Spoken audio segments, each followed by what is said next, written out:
Bilang anak, walang hangad si Morissette kung hindi ang makasama ang kanyang ama. Subalit dahil sa magkalayong bansa nila, hindi ito naging posible. Lumaki kasi si Morissette Benavides sa Amerika. Samantalang ang ama ay nasa Pilipinas.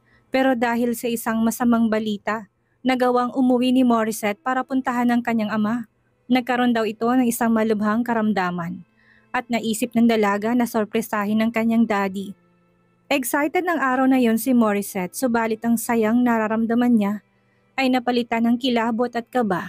Sa kanyang pag-uwi ay siya din palang paglisan ng kanyang ama. Grabing lungkot ang nadama ni Morissette dahil wala na siyang pamilyang makakasama.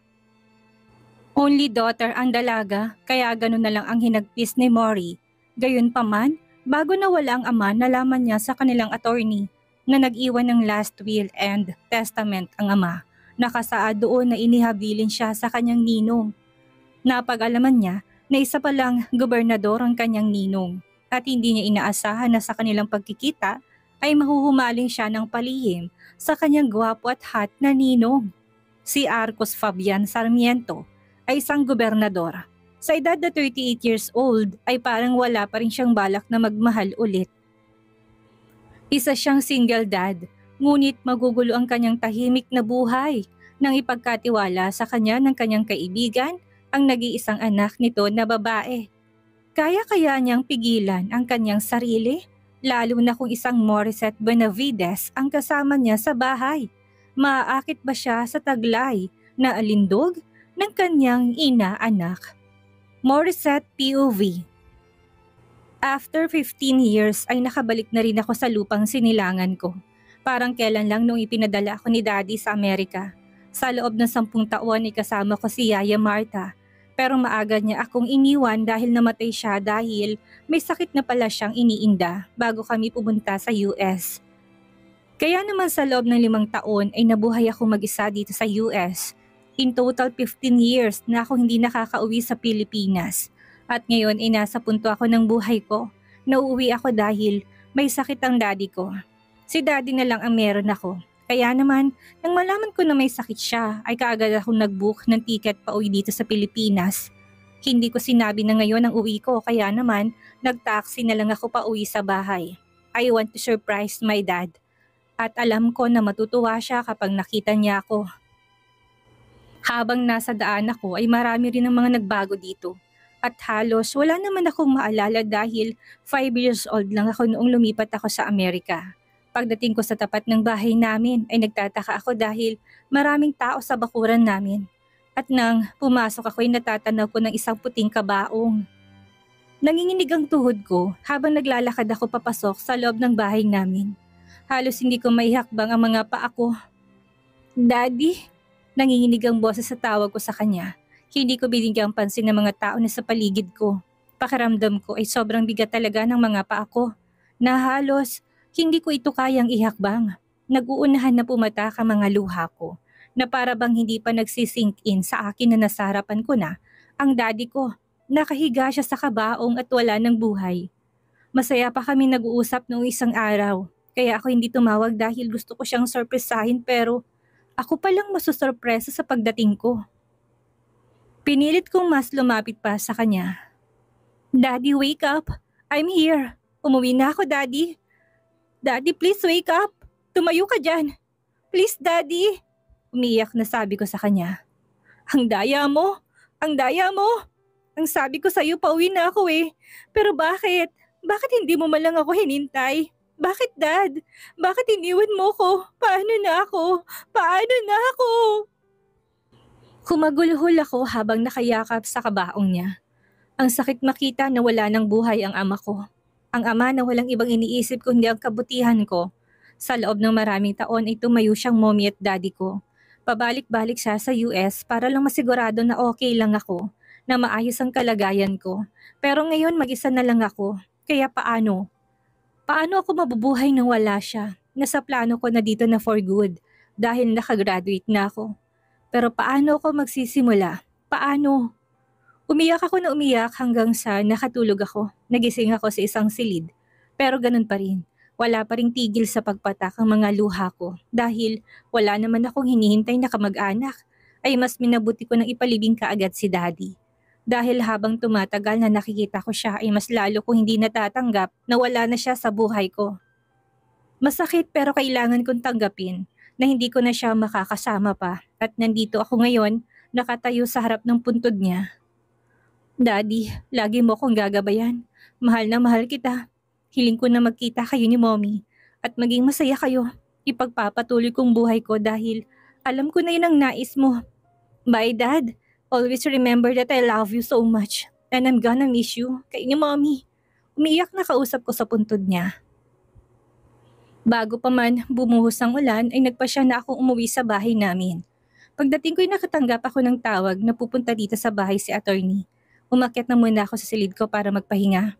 Sinabi ko na lang sa kasambahay namin na tawagin ako kapag dumating na si attorney. Hindi pa man pumipikit ang mga mata ko ay may kumakatok na sa pintuan ko at tinatawag na ako para bumaba. Inayos ko naman ang sarili ko bago ako bumaba at habang pababa ako sa hagdanan namin ay natanaw ko na si attorney na nakaupo sa may sofa namin.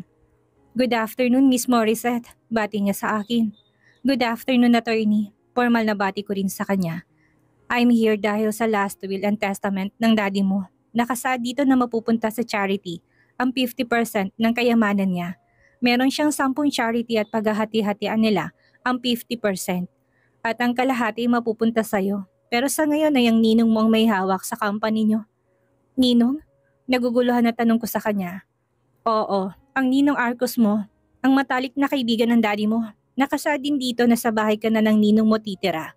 Sagot niya sa akin. Wait lang, attorney. Bakit naman ako doon papatirahin ni daddy at isa pa, hindi ko kilalang ninong Arcos na sinasabi mo. Naguguluhan talaga ako sa mga nais ni daddy. Makikilala mo siya, wala kang magagawa dahil yun ang kagustuhan ng daddy mo. Don't worry dahil hindi ka ipagkakatiwala ng daddy mo sa masamang tao. Katunayan ay gobernador siya sa lugar natin. Sabi pa sa akin ni attorney. Governor? Oo, iha. Nakangiti na sagot sa akin ni attorney. Siguro matanda na to, kaya iisipin ko na lang na magkakaroon na ako ng bagong daddy. Hindi naman siguro ako ipapahamak ng ninong ko. At alam ko na may dahilan ng daddy ko kung bakit niya ako ipinagkakatiwala sa kaibigan niya. Bukas ay ihahatid ka na sa bahay nila, Gov. Sabi sa akin ni attorney. Bukas na po kaagad? Tanong ko sa kanya. Oo, dahil may mahalaga akong gagawin at mawawala ako dito sa Pilipinas ng ilang buwan. Nangako ako sa daddy mo na ako na mismo maghahatid sa'yo sa ninong mo. At hindi ako aalis na hindi ko nasisiguro na nasa maayos kang kalagayan. Sagot niya sa akin. Okay po, attorney. Hindi na ako kumontra pa. Para saan at gagawin ko yon? Ang magagawa ko na lang sa ngayon ay sumabay sa agos ng buhay. Sa ayaw o sa gusto ko ay kailangan ko nang makakasama, lalo na't sariwa pang sakit na nararamdaman ko. Kinabukasan ay bumiyahe kami papunta sa bahay ng ninong ko. Ang sabi sa akin ay governor to. Kaya ang nasa isipan ko'y matanda at mukhang strict pero halos natulala na lang sa kinatatayuan ko ngayon dahil ang layo na itsura niya sa na-imagine ko kagabi. Morissette, is that you? Nakangiti na tanong niya sa akin. Ninong Arcos? Mahinang sambit ko sa pangalan niya. Biglang uminit ang buo kong mukha dahil sa taglay niyang kakisigan. Shit, ang gwapo niya at sobrang hot niya. Para lang siyang nasa 20s na lalaki. Matangkad siya, tingin ko'y may abs rin siya. My God, sa dami ng mga lalaki na nakita ko ay ngayon lang ako lubos na humanga at sa ninong ko pa. Tumigil ka, Mori. Ninong mo siya. Saway ko sa sarili ko dahil may kung ano nang pumapasok sa isipan ko. Ang laki mo na at dalaga ka na talaga. Nakangiti pa rin na sabi niya sa akin. Opo, sorry po kung hindi ko kayo matandaan. Nahiyang sabi ko sa kanya. It's okay. From now on ay palagi mo na ako makikita. Kaya matatandaan mo na ako. Tara na sa loob. Ihahatid na kita sa silid mo. Welcome to my house, Morissette. This is your new home now. Kaya huwag kang mahihiya. Call me or tell me if you need anything. Nakangiti na sabi niya sa akin. Thank you, Ninong. Nakangiti rin na sabi ko sa kanya. Ngumiti lang siya at pumasok na sa loob ng bahay niya. Napabuga na lang ako ng hangin para mag-alis ng kaba sa dibdib ko. Pagpasok ko ay namangha ako sa ganda ng design ng bahay niya. Pero mas nakakamangha ang lalaking ito dahil kanina pa siya nakangiti sa akin na para bang hindi siya napapagod o nangangalay sa kakangiti niya. Good luck, Mori, dahil magiging exciting ang bagong buhay mo dito sa bahay ng ninong mo. Kausap ko sa sarili ko. This is your room. Sabi sa akin ni Ninong, pagpasok namin ninatuwa ako. Ang linis at ang ganda. Mas maganda pa sa room ko sa mansyon. Pink and blue color din ang kulay ng room na to. Just like my favorite color. Inalam kaya ni Ninong o hinulaan niya? Do you like it? Tanong niya sa akin. No, because I love it. Sagot ko sa kanya at mabilis ko siyang niyakap. Tumikim siya kaya napabitiw ako sa kanya. Sorry po Ninong, masaya lang po ako. Nahiya na sabi ko sa kanya. I'm happy that you like it. Labas na muna ako, ipapatawag na lang kita kapag lunch na. Paalam niya sa akin. Okay po, thank you Ni. Hindi ko natuloy ang sasabihin ko dahil bigla na lang niya ako hinalikan sa noo. Ang bilis at tibok ng puso ko na para bang lalabas na sa dibdib ko. Pero ang ninong ko ay mabilis na lumabas sa silid ko. Wala sa sarili na napahawak ako sa noo ko. Ewan ko ba pero para akong timang na panay ang ngiti na para bang ngayon palang may humalik sa noo ko. Habang nag-aayos ako ng mga gamit ko ay hindi maalis-alis sa labi ko ang ngiti. Pero kaagad ko rin na sinasaway ang sarili ko dahil baka malambing lang talaga ang ninong ko. Habang inaayos ko ang mga damit ko ay kumakanta pa ako. I love to sing kaya naman noong nasa Amerika ako I took a voice lessons. Kaya naman masasabi ko na hindi naman nakakahiya ang boses ko. I'm confident to sing, that's also my dream to become a singer. You have a lovely voice. Nagulat ako dahil may bigla na lang nagsalita sa likuran ko. Ninong, nautal na sambit ko. Nagulat ba kita? Sorry Mori, masyado ka kasing focus sa pagkanta kaya hindi mo ako narinig. I knocked on the door before I entered. Sabi pa niya sa akin. Nagulat lang po but it's okay po. Sorry if I didn't hear you po, sabi ko sa kanya. Malapit ka na bang matapos? Kakain na tayo, sabi niya sa akin. Susunod na lang po ako Ninong, tatapusin ko lang po ito, sabi ko sa kanya. Okay, hintayin kita sa baba, sabi niya sa akin. Thank you Ninong, he smiled at me. Kaya naman para akong magkakasakit sa puso. Sobrang bilis kasi ng tibok ng puso ko, kahit ang tiyan ko'y parang may mga paru-paro. Oh my gosh, buka yatang type kong Ninong ko. Pero hindi to maaari. 18 years ang gap namin at para ko nang talaga siyang tatay. And besides, sa kanya ako pinagkatiwala ng daddy ko. Pero may asawa na kaya si Ninong? Pero wala naman ako nakita kanina. Pero sa taglay niyang kakisigan at kagapuhan ay hindi malabo na may kasintahan o asawa na siya. Binilisan ko ng ginagawa ko para matapos na ako. Nakakahiya naman kung paghihintayin ko siya ng matagal. Sa pagmamadali ko isinalpa ko na lang sa loob ng cabinet ang mga damit ko. Kaya ang ending ang gulo ng damitan ko. Babalikan kita mamaya, kausap ko sa magulo kong mga damit. Bago ko lumabas ay sinuklay ko na munang mahaba kong buhok. Naglagay rin ako ng lip tint pero light lang. Natural lang siyang tingnan sa labi ko. Huminga na muna ako ng malalim bago ko pinuksan ang pintuan para lumabas. Habang pababa ako ay binabati ako ng mga kasambahay ni Ninong. Hinatid nila ako sa dining area. Pagpasok namin ay nakaupo na si Ninong sa isang mahabang mesa. Hindi pa siya kumakain na talatang hinihintay niya ako. Kaya naman nakaramdam ako ng saya sa puso ko. Walang duda, sweet talaga ang Ninong ko. Sorry Ninong, natagalan po ako. Kunwaring nahihiya na sabi ko sa kanya. It's okay, umupo ka na para makakain na tayo, sabi niya sa akin. Okay po, sagot ko sa kanya. Umupo ako sa tabi niya, ako na mismo naglagay ng pagkain niya sa plato niya. Tinatanong ko siya at sumasagot naman siya. May, dumi po ba ako sa face Ninong? Tanong ko sa kanya dahil nakatingin siya sa akin. Wala, naisip ko na kung buhay ang daddy mo ay tsaka kung masaya siya ngayon. Kahit nasa US ka lumaki ay Pinay ka talaga. You're so caring and sweet Mori. Sabi niya sa akin, nasanay lang po siguro ako. Do you have a boyfriend? Tanong niya sa akin. Wala po, maliligaw lang po. Sagot ko sa kanya. You like him? Tanong niya sa akin. I like him po kasi mabait po siya. Sagot ko sa kanya. May bala kang sagutin siya. I don't know pa po. Malay po natin. Sagot ko sa kanya. Kain ka lang, may gagawin pa ako. Paalam niyang bigla sa akin. Kaunti pa lang pong bawas sa pagkain niyo. Busog na po ba kayo? Tanong ko sa kanya. Oo, busog pa ako. Sagot niya sa akin. Okay po. Lumabas na siya dito sa dining area at naiwan na lang ako na mag-isa. Bigla ako nakaramdam ng lungkot. Pero okay lang, alam ko naman na busy siya. Wala siguro siyang pasok sa Kapitolyo kasi nandito lang siya sa bahay.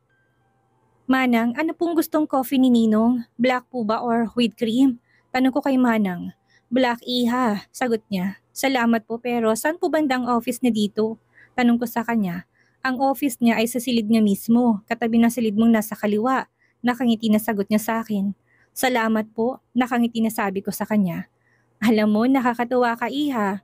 Kahit na lumaki ka sa Amerika ay matatas ka magsalita ng Tagalog, sabi niya sa akin. Opo, hindi ko po talaga makakalimutan ng wika natin. Nasanay din po ako noong kasama ko pa si Yaya. At kahit na namatay na siya, talagang sinanay ko sarili ko na matuto pa. Dahil gusto ko na sa pag-uwi ko dito, hindi ako mahirapan. Sagot ko sa kanya. Oo, tama ka. Mabuti rin talaga na marunong ka magtagalog. Nakangiti na sabi niya sa akin. Opo, nakangiti na sabi ko kay Manang habang nagtitimpla ng kape ni Ninong. Nang matapos na ako ay kaagad akong umakyat sa itaas para dalhin ng kape niya. Kumatok ako ng 3 beses pero walang sumasagot. Sinubukan kong buksan at hindi naman nakala kaya naman pumasok na ako. Ninong, tawag ko sa kanya. Walang sumasagot kaya naman binaba ko na sa table niya ang coffee dahil mainit. Pinagmasdan kong silid niya. Gray and black ang team. At talagang napakamanli ng ambience. Pero napalingon ako, bigla dahil may narinig akong kalabog. Halos takasan ako ng dugo sa mukha nang makita kong ninong ko. Ang ninong ko na tanging towel lang ang meron sa katawan niya. Napalunok ako at napatingin sa malaking bukol na nasa harapan niya. Sorry po, sabi ko't mabilis akong tumakbo palabas. Dumiretso ako sa room ko at pagkasara ko pa lang ng pinto ay napasandal ako. Shit, ang laki. Hindi naman bago sa akin na makakita ng katawan ng lalaki pero gosh, katawan pa lang ng ninong ko ay ulam na. Bakit parang nagiging exciting dito? Gosh talaga, parang sarap akitin ni Ninong. Natatawa na saad ko sa sarili pero kaagad ko namang sinabunutan ng buhok ko dahil kung ano-anong naiisip kong kalokohan. 18 years age gap, I think it's not that bad. Manang, umalis na po ba si Ninong? Tanong ko kay Manang dahil pumunta ako sa room niya pero nakalakto. Oo, may pinuntahan lang Iha. May kailangan ka ba? Wala naman po, pero magpapaalam po sana ako. Nakangiti na sagot ko sa kanya. Sa tingin ko'y umuwi yan sa bahay ng parents niya. Pwede po ba akong umalis? May bibili lang po ako sa labas. Paalam ko kay Manang. Tawagan mong ninong mo sa kanya ka magpaalam. Sagot niya sa akin. Wala po kong number niya. Ito Iha, pakihanap na lang ng number niya. Governor ang pangalan niya dyan sa cellphone ko. Sagot sa akin ni Manang. Thank you po Manang.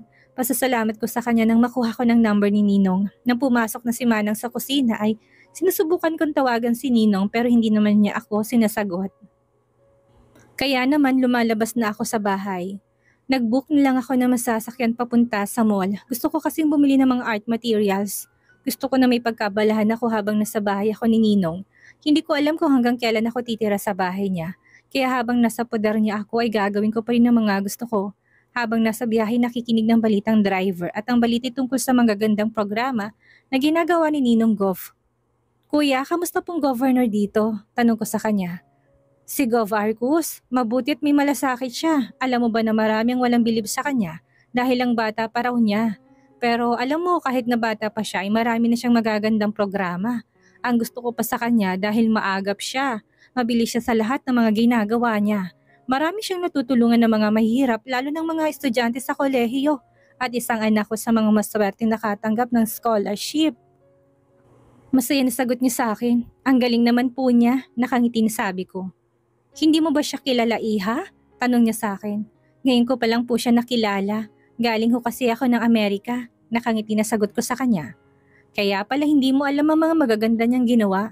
Sikat siya, lalo na sa mga babae. Lalo na't nalaman nila na single na to ngayon. Sabi sa akin ng driver. Gwapo po, kaya sikat sa mga babae. Natatawang sabi ko. Sinabi mo pa Iha? Natataway niya sabi niya sa akin. So wakas, nakarating din ako sa mall. Nagbayad ako at hindi ko na kinuha ang sukli ko kay Manong. Masaya ako dahil maingat naman siya sa pagmamaneho at hindi ako na-board habang nasa biyahe kahit na sobrang traffic. Habang nag-iikot ako ay napatingin ako sa isang clothing line. Napangiti ako dahil si Ninong ang model nila. Ang gwapo niya lalo na't nakangiti pa siya. Maliban pala sa pagiging governor ay modelo rin pala siya. Gosh, uminit ang buo kong muka dahil nakita kong abs niya sa poster. Kaya naman bumalik sa alaala ko nangyari kanina. Pinipayan ko sarili ko dahil biglang uminit ang pakiramdam ko sa nakita ko kanina. Ibang-iba talaga kapag sa personal. Kung yummy siya sa larawan dito sa mall, ay mas yummy siya sa personal. Kaysa magmukha akong ewan dito sa harap ng larawan niya, ay pumasok na ako sa bilihan ng mga art materials. Dahil nalibang ako sa pagpili ng mga kailangan ko, hindi ko na namalayan ng oras, kaya naman nagmamadali na ako. Pero medyo nainis pa ako dahil nahirapan akong sumakay.